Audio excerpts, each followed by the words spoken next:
Bible speaks of mysterious giants, the Nephilim, born of the union between the sons of God and the daughters of men. Their existence sparked fear, judgment, and even a global flood. But who were they really? Giants? Demons? Or simply a misunderstood legend? The sons of God who fathered them are often interpreted as fallen angels, heavenly beings who abandoned their rightful place and descended to earth, drawn by the beauty of human women. When these two worlds collided, something unnatural was born. These children were not fully divine, not fully human, but something in between, powerful, terrifying, and corrupted. The Book of Enoch gives us more detail. It names the angels who fell, called the Watchers, and describes how they lusted after human women, took them as wives, and fathered children of enormous size and strength. These giants, the Nephilim, became violent rulers. They consumed the resources of the earth. They oppressed mankind, and according to the text, they even began devouring flesh and blood.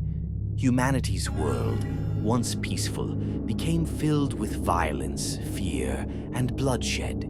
Imagine living among them. To be an ordinary human in the days of the Nephilim was to be powerless before beings that towered over you. These giants were not simply tall, they were tyrants, kings of cruelty who controlled food, land, and power.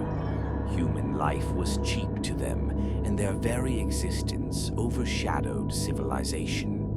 To live beside them was to live under constant terror, as if predators roamed openly in your streets. Outside the Bible, echoes of the Nephilim appear in ancient Mesopotamia.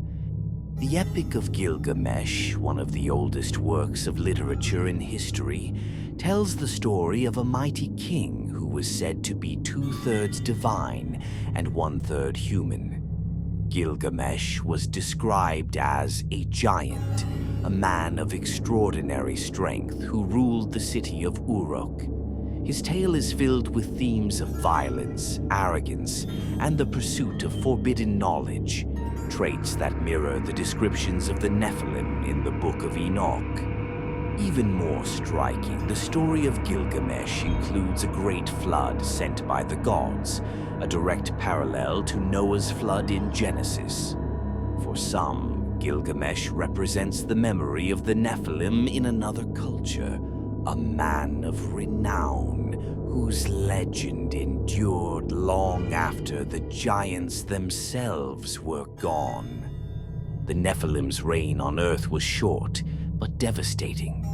God saw the corruption spreading across the earth and declared that his spirit would not contend with mankind forever. Judgment was coming. The flood was not only to cleanse humanity, but to wipe out these abominations that had blurred the line between heaven and earth. But were they truly destroyed? Genesis 6:4 hints otherwise. It says, "The Nephilim were on the earth in those days, and also afterward."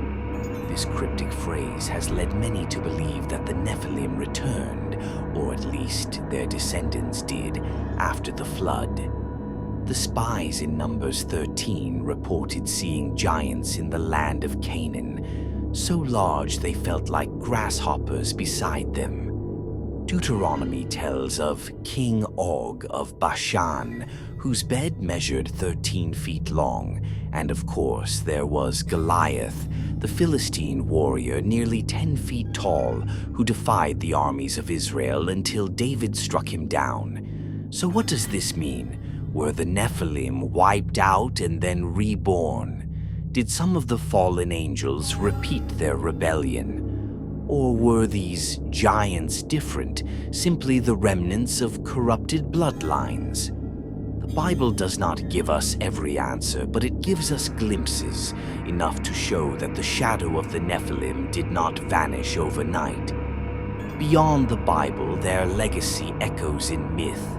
Ancient cultures from Greece to Mesopotamia tell of demigods, titans, and heroes of immense size and strength.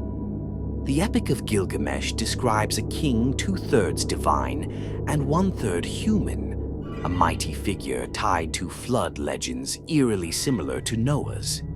Could these myths be the world remembering the Nephilim by another name? If the Nephilim were flesh and blood, what became of their spirits after death? The Book of Enoch suggests something chilling. When the bodies of the Nephilim died, their spirits remained on earth as restless demons, no longer able to inhabit heaven nor welcome among men. They became the unclean spirits that still roam, seeking bodies to possess. In this interpretation, the demons that tempt and torment humanity today are the disembodied souls of the Nephilim, forever cursed to wander. But what of eternity? Could Nephilim be in heaven? The answer Scripture leans toward is no.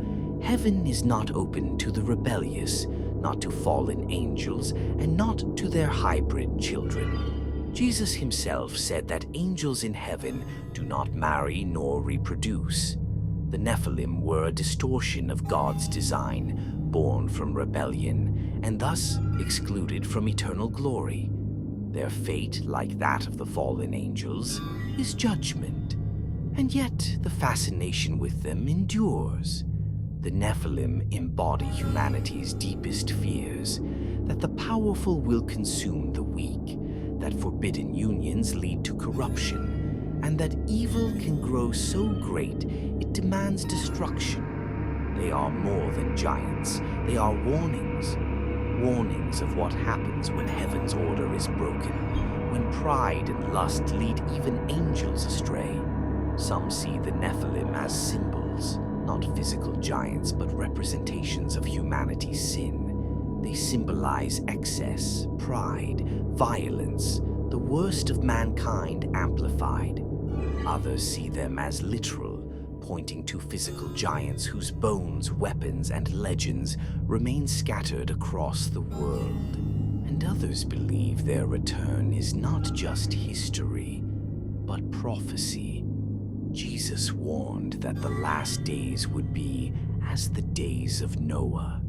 If that is true, then the corruption that brought the Nephilim may rise again.